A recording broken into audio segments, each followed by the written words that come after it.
ఈ వెస్ట్ బెంగాల్ దెబ్బ అమెరికాకు ఎలా తగిలింది అంటే మీకు సెంట్రల్ ఇంటెలిజెన్స్ ఏజెన్సీ వాళ్ళ కార్యకలాపాలు అంటే మాదక ద్రవ్యాల అమ్మకాలు మీకు పాకిస్తాన్ బంగ్లాదేశే వీళ్ళ నెట్వర్క్. సో వచ్చే డబ్బులను కన్వర్షన్స్కి వాడతారు.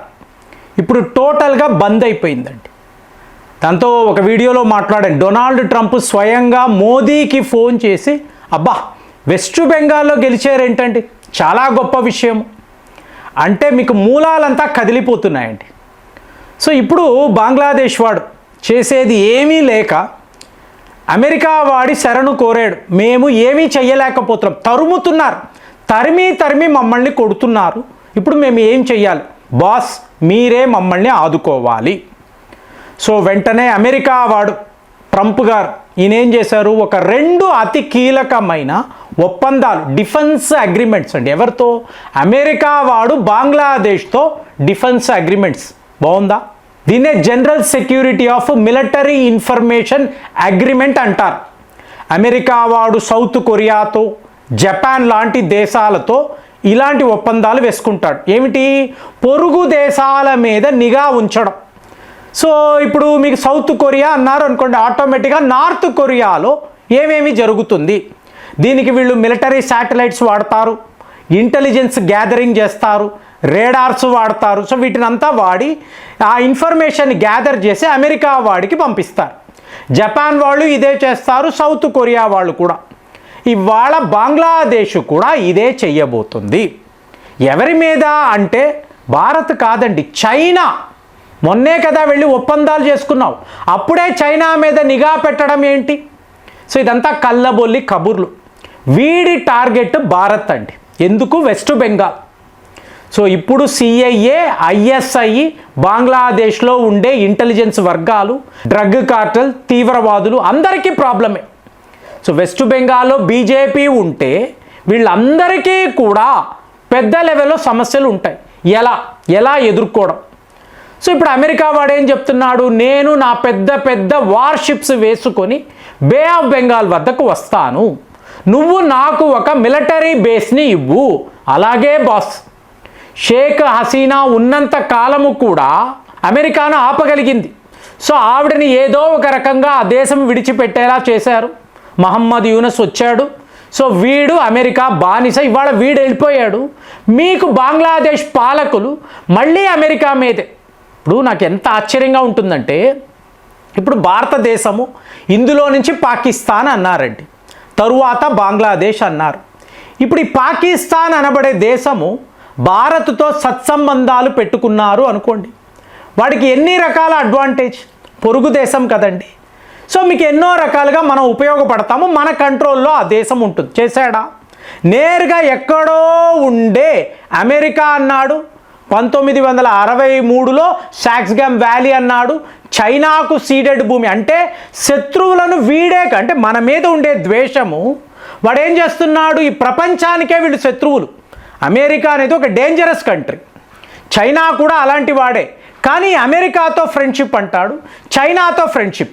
ఇదే ఫ్రెండ్షిప్ నువ్వు భారత్తో మెయింటైన్ చేస్తే నీకు ఎన్ని రకాల బెనిఫిట్. ఇవాళ అడుక్కు తింటున్నావు కదా, ఏంటి? మనతో శత్రుత్వం, ఇదే కదా కారణం.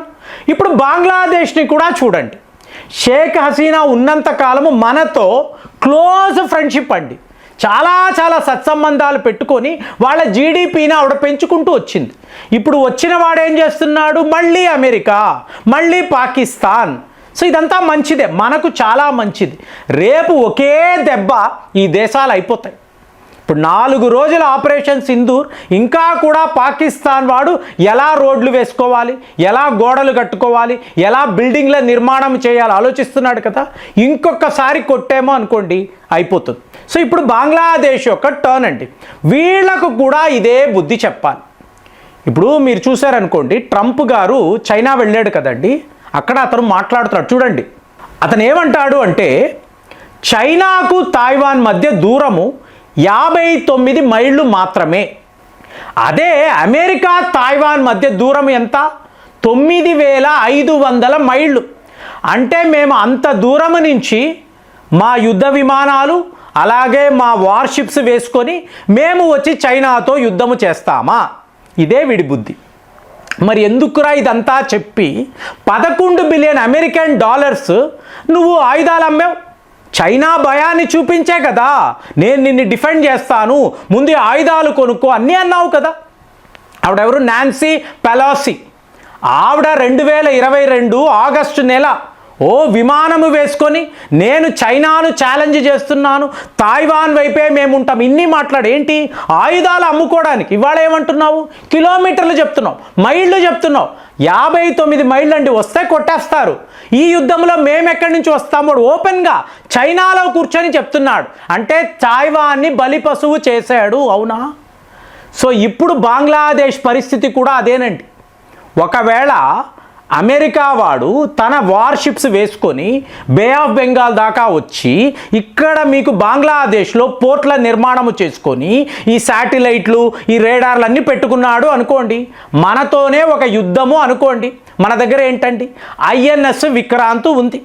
సో వాడు మిజైల్ వేశాడు, టామాహాక్ మిజైల్స్ అనండి, అలాగే మీకు టాడ్ ఇవన్నీ వాడాడు. మీ INS విక్రాంత్ని కొట్టాడు. ఖర్చు ఎంత?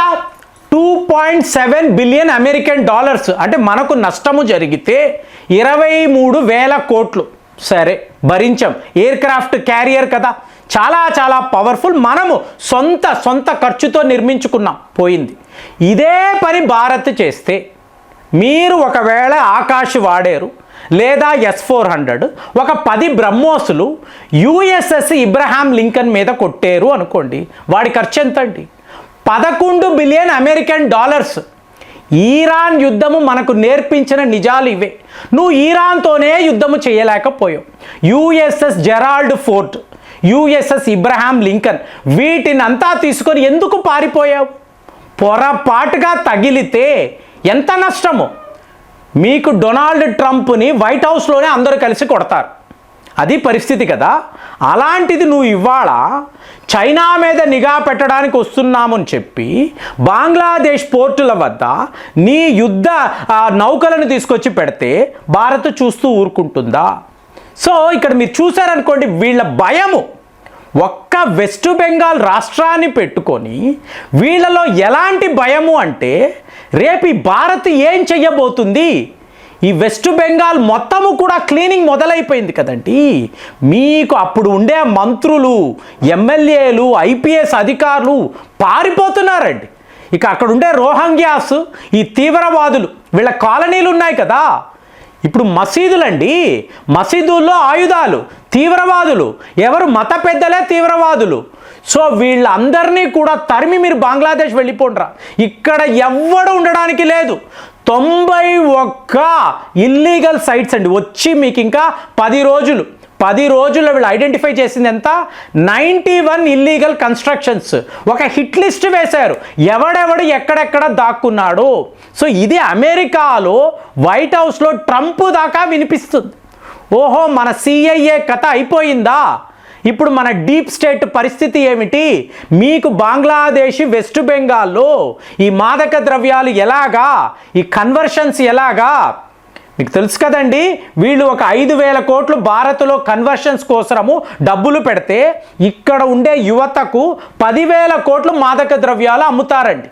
ఈ బార్లు అనండి, మీకు ఈ రెస్టారెంట్స్, ఇక్కడ అంతా కూడా బ్లాక్ మార్కెట్లో విపరీతంగా వీళ్ళు డ్రగ్స్లు అమ్ముతారండి. ఇదే వీళ్ళ వ్యాపారం. సో ఈ కన్వర్షన్స్, ఈ జీసస్ క్రైస్ట్ పేరు మీద చేస్తున్న ప్రచారాలు ఇవన్నీ కాదండి. వీళ్ళకి ఇది ఒక వ్యాపారము, మాదక ద్రవ్యాలు అమ్ముకోవాలి. సో ఇది వరల్డ్ లెవెల్లో చేస్తారు. దీనికి బంగ్లాదేశ్, వెస్ట్ బెంగాల్ చాలా ముఖ్యం. ఇప్పుడు మూలాలే కదిలిపోయాయి, ఫౌండేషనే లేకుండా పోయింది. ఇదే ఒక ప్యానిక్ సిచ్యువేషన్. సో అమెరికానే క్రైసిస్లో పడిపోయిందని చెప్తున్నారు. అలాంటప్పుడు ఇవాళ అమెరికా వాడి యుద్ధ నౌకలు, యుద్ధ విమానాలు బంగ్లాదేశ్ వస్తే భారత్ రెస్పాన్స్ ఏంటి? మీకేమనిపిస్తుంది? కామెంట్స్లో రాయండి. మళ్ళీ వచ్చే వీడియోలో కలుద్దాం. జై హింద్.